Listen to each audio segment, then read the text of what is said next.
1875 में महाकवि बंकिम चंद्र चट्टोपाध्याय ने इस गीत के पहले दो अंतरे लिखे, जो आज हमारे राष्ट्र गीत घोषित हुए हैं, मतलब जो घोषित हुए थे और जिसको हम आज अपना राष्ट्रगीत कहलाते हैं। ये पहले दो अंतरे लिखे। 1882 में 7 साल बाद उनका एक उपन्यास प्रकाशित हुआ, आनंद मठ। उस उपन्यास में यही कविता उन्होंने प्रकाशित की, लेकिन इसमें 4 अंतरे जोड़ दिए। 1896 में कांग्रेस के अधिवेशन में गुरुदेव रविंद्रनाथ टैगोर ने पहली बार ये गीत गाया। 1905 में बंगाल के विभाजन के खिलाफ आंदोलन के समय वंदे मातरम जनता की एकता की गुहार बनकर गली गली से उठा। गुरुदेव रविंद्रनाथ टैगोर जैसे महान स्वतंत्रता सेनानी इस गीत को खुद गाते हुए बंगाल की सड़कों पर उतरे। विद्यार्थियों से लेकर किसानों तक, व्यापारियों से लेकर वकीलों तक, हर कोई ये गीत गाने लगा। इस गीत की शक्ति को समझिए। ब्रिटिश साम्राज्य इसको सुनकर कांपता था और हमारे देशवासी इसको सुनकर वह मन बनाते थे, वह हिम्मत बनाते थे कि इस भयंकर साम्राज्य के खिलाफ सत्य और अहिंसा के नैतिक हथियारों को लेकर शहीद होने की तैयारी करते थे। ये गीत मातृभूमि के लिए मर मिटने की भावना को जगाता है। इस गीत की शक्ति ये है, इस गीत का हमारे देश से जुड़ाव ये है। लेकिन 1930 के दशक में हमारे देश में जब सांप्रदायिक राजनीति उभरी, तब ये गीत विवादित होने लगा। 1937 में, अब ये मैं दूसरा उदाहरण देने वाली हूं, क्योंकि प्रधानमंत्री जी ने अपने भाषण में इसका उल्लेख किया और गलत किया, इसीलिए मैं इसके जो सच्चे जो तथ्य हैं वो आपके सामने रख रही हूँ। 1937 में नेताजी सुभाष चंद्र बोस कांग्रेस का अधिवेशन कलकत्ता में होने जा रहा था, उसका आयोजन कर रहे थे। तो जो मोदी जी ने पत्र सुनाया सदन में 20 अक्टूबर का, और कहा कि जवाहरलाल नेहरू जी ने नेताजी को ये चिट्ठी लिखी और ये कहा कि इस पर चर्चा होनी चाहिए। उससे पहले 3 दिन पहले नेताजी सुभाष चंद्र बोस ने पंडित जवाहरलाल नेहरू को एक चिट्ठी लिखी थी, जिसका जिक्र आपके प्रधानमंत्री ने नहीं किया। और इस चिट्ठी में सुन लीजिएगा,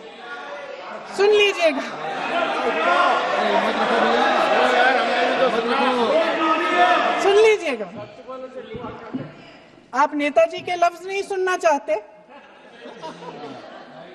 बंगाल का चुनाव आ रहा है।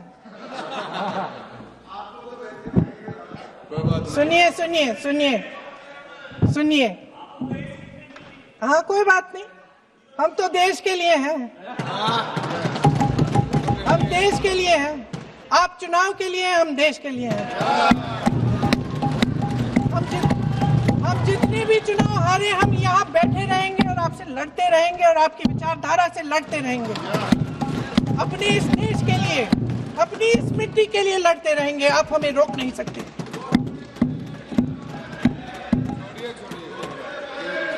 सुन लीजिए सुभाष चंद्र बोस जी ने क्या कहा। सुन लीजिए।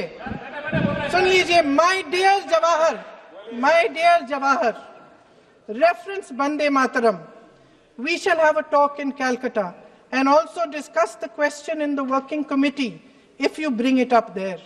I have written to Dr. Tagore to discuss this matter with you when you visit Santi Niketan. Please do not forget to have a talk with him when you visit Santi Niketan. ये 17 अक्टूबर को लिखी जाती है। 10 अक्टूबर को नेहरू जी इसका जवाब देते हैं और आपके और 20 अक्टूबर को, हाँ ठीक है, 20 अक्टूबर को नेहरू जी इसका जवाब देते हैं। इस जवाब की एक पंक्ति प्रधानमंत्री जी ने सुनाई, बाकी पंक्तियां क्यों नहीं सुनाई? क्योंकि उनमें नेहरू जी क्या कह रहे हैं? there is no doubt that the present outcry against Vande Mataram is to a large extent a manufactured one by the communalists. Whatever we can do, whatever we do, we cannot pander to communalists' feelings, but to meet real grievances where they exist. I have decided now to reach Calcutta on the 25th morning. This will give me time to see Dr. Tagore as well as other friends. समझ रहे हैं आप? प्रधान चुप है तो समझ ही गए होंगे। फिर क्या होता है? फिर नेहरू जी कलकत्ता जाते हैं और गुरुदेव जी से मिलते हैं, और उसके अगले दिन गुरुदेव जी एक चिट्ठी लिखते हैं जिसमें वो लिखते हैं, अंग्रेजी में चिट्ठी है, उसका एक अंश मैं आपको हिंदी में बता देती हूँ, जिसमें गुरुदेव जी कहते हैं कि जो दो अंतरे हमेशा गाए जाते थे उनका महत्व इतना गहरा था कि उस हिस्से को कविता के शेष हिस्से तथा पुस्तक के उन अंशों से अलग करने में उन्हें कोई कठिनाई नहीं थी। उन्होंने ये कहा कि स्वतंत्रता संग्राम में हमेशा से वही दो अंतरे ही गाए जाते थे और उनको गाते हुए कुर्बानी देने वाले सैकड़ों शहीदों के सम्मान के लिए उन्हें ऐसे ही गाना उचित रहेगा। उन्होंने यह भी कहा कि बाद में जोड़े गए अंतरों का सांप्रदायिक मायना निकाला जा सकता है और उस समय के माहौल में उनका इस्तेमाल अनुचित होगा। इसके बाद 28 अक्टूबर 1937 में कांग्रेस की कार्य समिति ने अपने प्रस्ताव में वंदे मातरम को राष्ट्रगीत घोषित किया। उन्हीं दो अंतरों को कार्य समिति की बैठक में महात्मा गांधी जी, नेताजी सुभाष चंद्र बोस, पंडित नेहरू, आचार्य नरेंद्र देव जी, सरदार पटेल जी, गुरुदेव रविंद्रनाथ टैगोर जी सब मौजूद थे। इस प्रस्ताव के ये सभी महापुरुष इस प्रस्ताव से सहमत थे। आगे क्या होता है ये भी सुना लूं।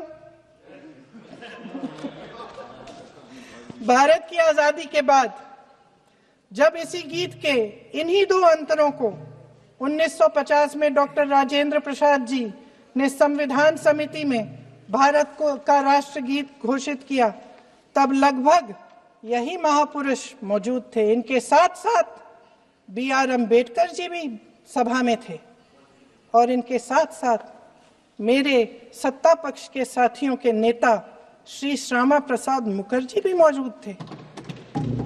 वही दो अंतरे राष्ट्रगीत घोषित किए, किसी ने कोई आपत्ति जारी नहीं की, कोई आपत्ति नहीं जताई।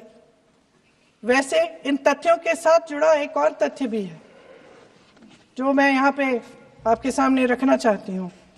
आज हम अपने राष्ट्रगीत पर बहस कर रहे हैं, लेकिन हमारा राष्ट्रगान भी एक कविता का एक अंश ही है, एक लंबी कविता का एक अंश है। और इन दोनों राष्ट्रगीत और राष्ट्रगान के अंश को चुनने में सबसे बड़ी भूमिका गुरुदेव रविंद्रनाथ टैगोर की थी।